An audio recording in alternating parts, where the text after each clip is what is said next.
बात में कर दीजिए, अभी तो कल तक आप पहले इधर कर दीजिए। आवाज आ रही है?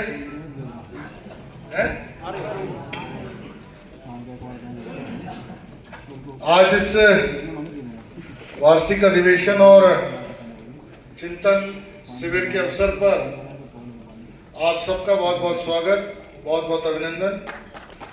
अभी थोड़ा सा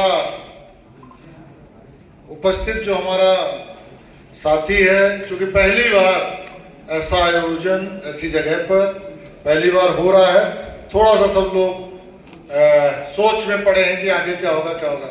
आगे बहुत कुछ होगा, उसकी चिंता मत करिए, अपने दिमाग से चिंता को दूर करिए, बस साथ दीजिए और देखते चलिए आगे आगे। आप सबको अपनी अपनी बात रखनी है। उसके पहले मैं अपनी बात कुछ कहूं, सबसे पहले मैं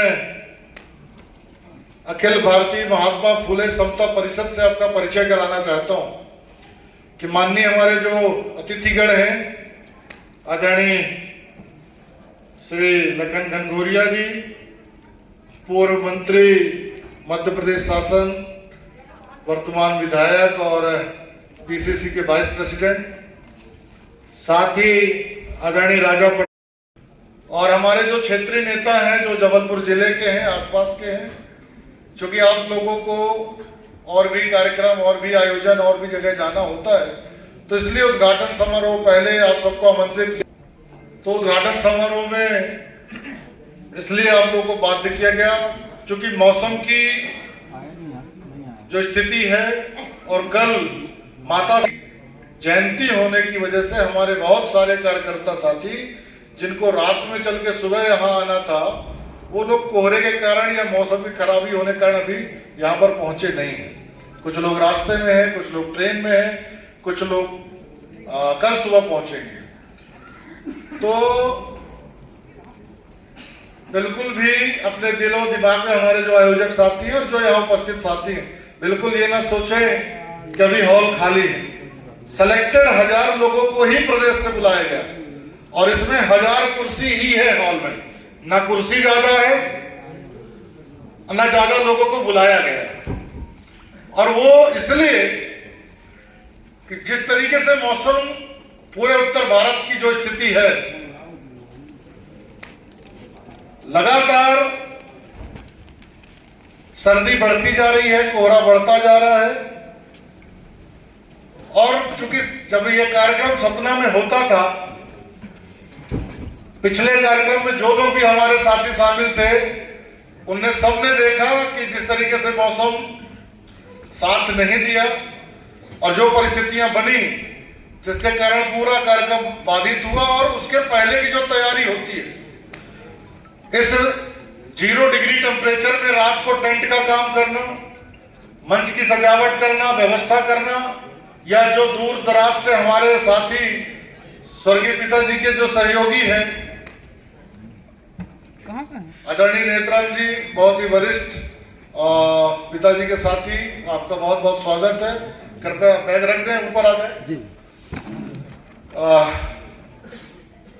तो जो स्थिति देखते थे तो उससे मुझे भी थोड़ा डर लगा और मैंने अपने साथियों से बोला कि कार्यक्रम ऐसा हम करना चाहते हैं जिसमें हमारे लोग सुरक्षित हों और कार्यक्रम का उद्देश्य पूरा हो। आज पूरे मध्य प्रदेश की जो सामाजिक स्थिति है, राजनीतिक स्थिति है, वो किसी से छुपी नहीं है। लगातार लोग भ्रमित हैं, लगातार लोग परेशान हो रहे हैं। कोई चुनाव की राजनीति में उलझा हुआ है। जब लोग अपनी जवानी में नौकरी, अपने कैरियर, व्यापार, अपने परिवार के बारे में सोचते हैं, तो उन्होंने सब कुछ त्याग के पूरी जवानी कई साल जेल में और कई साल जनता और पब्लिक के बीच में बिताई है। महात्मा ज्योतिबा फुले, जिनको शायद उन्होंने सिर्फ पढ़ा और वो जुनून, और वो भी पढ़ा कब, ये भी मैं आपको बताना चाहता हूं कि जब वो जेल में थे, जब उन्हें अकारण किसी केस में जेल में डाला गया, देश नहीं रही, कभी वो सत्ता के पीछे नहीं भागे। लेकिन हमारे सीधे साधे लोग, भोले भाले लोग, जिन्होंने कभी सर्किट हाउस में कदम नहीं रखा था, उन लोगों की नजरों में सांसद विधायक बहुत बड़ी चीज होती है। ऐसे लोगों के साथ काम और पूरे प्रदेश में एक पहचान बनाई। उनकी जो जन्म जयंती का कार्यक्रम होता था, जब तक जीवित थे जयंती होती थी, और उनके सहयोगी, उनके साथी, क्षेत्र के लोग, आसपास के लोग उसका आयोजन करते थे। उनके गुजरने के बाद उनके साथियों ने, उनके सहयोगियों ने